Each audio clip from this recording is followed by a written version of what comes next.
Welcome back to my real estate podcast with David Liberator. I'm your host, and today we're diving into something really specific and kind of exciting, the Longboat Key real estate market. David, thanks so much for being here. I know you've got some insights on what's happening there heading into 2026. What's the vibe right now in Longboat Key? Hey, thanks for having me.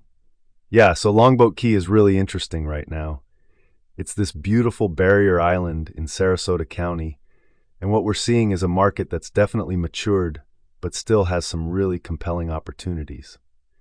The inventory situation has stabilized compared to a couple years ago, which is giving buyers a bit more breathing room to actually make decisions instead of just jumping on anything. Oh, I love that. So it's less of that crazy feeding frenzy we saw during the pandemic boom. So when you say inventory has stabilized, what does that actually look like in terms of numbers? Like, are we talking a healthy amount of homes on the market? Exactly. We're seeing months of inventory that are more in line with what you'd call a balanced market. What's really interesting is that the price points are holding pretty steady. You're looking at median prices that reflect the premium nature of the island. It's a desirable location, right? Beachfront, great community, but we're not seeing the kind of wild appreciation that was happening a few years back. It's more normalized now, which actually makes it easier for people to understand what they're really paying for. Right. So it sounds like things have kind of settled into a groove. What about buyer demand? Like, who's actually buying in Longboat Key right now? Are we still seeing that mix of retirees, vacation home people, investors? Yeah, so that's where it gets really nuanced. You've got your traditional retirees and empty nesters who are drawn to the lifestyle and the weather, obviously. But we're also seeing more younger families who are remote friendly and can work from anywhere.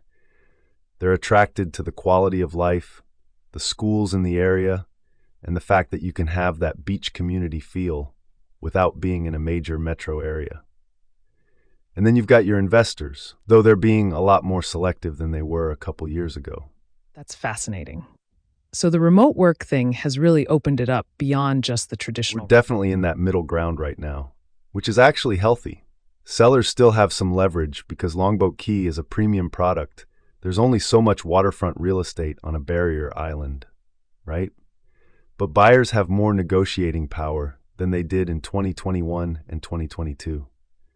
Days on market have increased, so homes aren't flying off the shelf in 48 hours anymore. That gives people time to really evaluate what they're buying and make thoughtful decisions. Okay, so let me ask you this. What does that mean for someone who's thinking about buying or selling in Longboat Key right now? Like, if I'm a homeowner there thinking about selling, what's my window? Or if I'm a buyer, what should I be thinking about? For sellers, I'd say the window is still good, but you need to be realistic about pricing and presentation. The market rewards homes that are well maintained and positioned properly. For buyers, this is actually a great time because you've got options, you can negotiate, and you're not feeling that pressure to make an emotional decision. I'd say take your time, do your due diligence, and understand what you're really getting.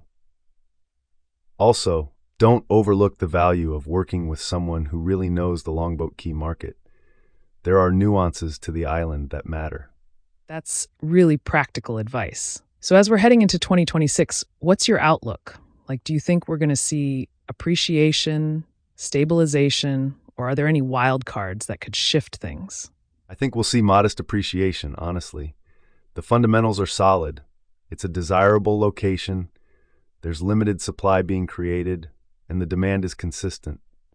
Interest rates could obviously shift things, but even if they come down, I don't think we'll see the kind of speculative frenzy we had before. It'll be more measured. The real wild cards are things like insurance costs and property taxes, which do affect buyer purchasing power in Florida. Those are worth monitoring. Yeah, those are big factors that people don't always think about up front. Well, David, this has been really helpful. I feel like we've got a pretty clear picture of what's happening in Longboat Key. Any final thoughts for someone who's considering a move to the area or thinking about their real estate strategy there? I'd just say, do your homework, talk to locals, and think about what you really want out of a home and a community. Longboat Key is special, and it's worth taking the time to make the right decision. Whether you're buying, selling, or just curious about the market, there's a lot of opportunity there if you approach it thoughtfully. Perfect. David, thanks so much for breaking this down for us. This was really insightful. Folks, if you want to learn more about the Longboat Key market or real estate in general, definitely reach out to David. Thanks again for being here, and thanks to everyone listening. We'll catch you on the next episode.